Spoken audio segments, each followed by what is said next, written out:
खड़ी क्यों हो क्लास में? सीट नहीं मिल रही, आगे आ जाओ, थर्ड लाइन में आ जाओ, थर्ड लाइन में बैठा लो बेटा इसको। फिर तेरी बहन को जब कोई कहेगा यहाँ आके बैठ जा, फिर अच्छा लगेगा? थोड़ा लिमिट में रहना चाहिए ना।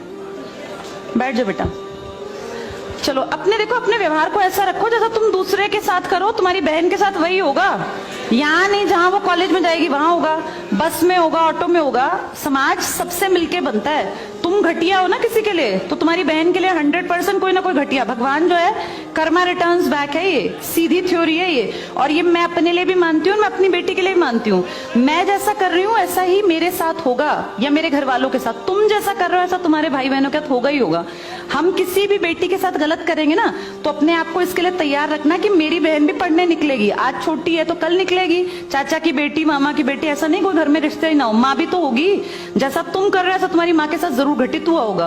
अब तुम कर रहे हो, बड़े अच्छे कई एड्स हैं, उसमें एक जवान लड़का ना सीटी बजा रहा होता है, तो उसकी माँ, देखा तुम लोगों ने वो, उसकी माँ कहती है बेटा मत कर। तुम्हारी उम्र का था वो लड़का, उसकी माँ लगा लो मेरी एज की, मुझसे 2-4 साल बड़ी होगी, क्योंकि जो बच्चे 20 के हैं उनके माँ 40-45, उनकी माँ 45 साल तक की होती है। तो लगातार सीटियां बजा रहा है, उसकी माँ उसको कहती है बेटा मत कर, वो इरिटेट हो जाती है। तो फील करता है कि मेरी माँ ऐसा क्यों, मतलब क्यों चिढ़ रही है सीटी बजाने से, घर में बैठ के बजा रहा था सीटी। तो उसकी माँ को याद आता है कि जब मैं रोज बस स्टॉप पे जाती हूँ, 45 साल की अधेड़ उम्र की एक औरत, एक घटिया लड़का, मतलब ऐसे नहीं होते बिल्कुल ही घटिया जिनकी परवरिश हो, वो रोज उसको परेशान करता है, उस 45 साल की औरत को।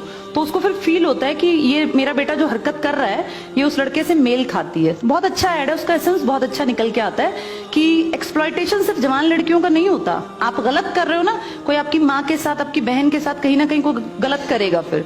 इसलिए समाज को अच्छा बनाओ, क्लास को ऐसा बनाओ, कोई लड़की वहां से अगर आ रही है और तुम कह रहे हो यहाँ आ जा, तो ये ठीक है। ये अपने आप सोच के देखो, ये हमारी परवरिश को भी दिखाता है कि हमारी परवरिश कैसी माँ ने की है। अपनी बेटियों को जितने हम संस्कार देते हैं ना, उससे ज्यादा बेटों को देने चाहिए, क्योंकि गलत करने वाले लड़के ही तो है ना, किसी के प्रति गलत कमेंट करने वाले। ये ठीक नहीं होता।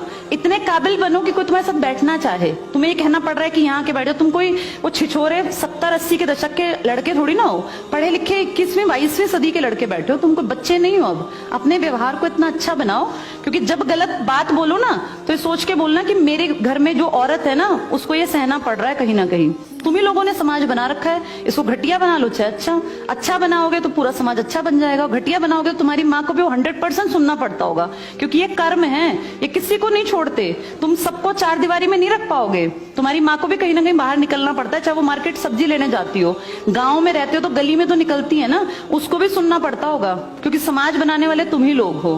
तो ये ध्यान रखो सबको कि भाई किसी को हमारे किसी भी कमेंट से बुरा ना लगे, और इनको अलग मत समझो। जैसे तुम्हारी बहनें ऐसी ये हैं, पसंद आना कोई अलग बात होती है, पर व्यवहार अच्छा रखना चाहिए। तुम्हारी परवरिश अच्छी माने की है, कम से कम ये दिखा के चलना।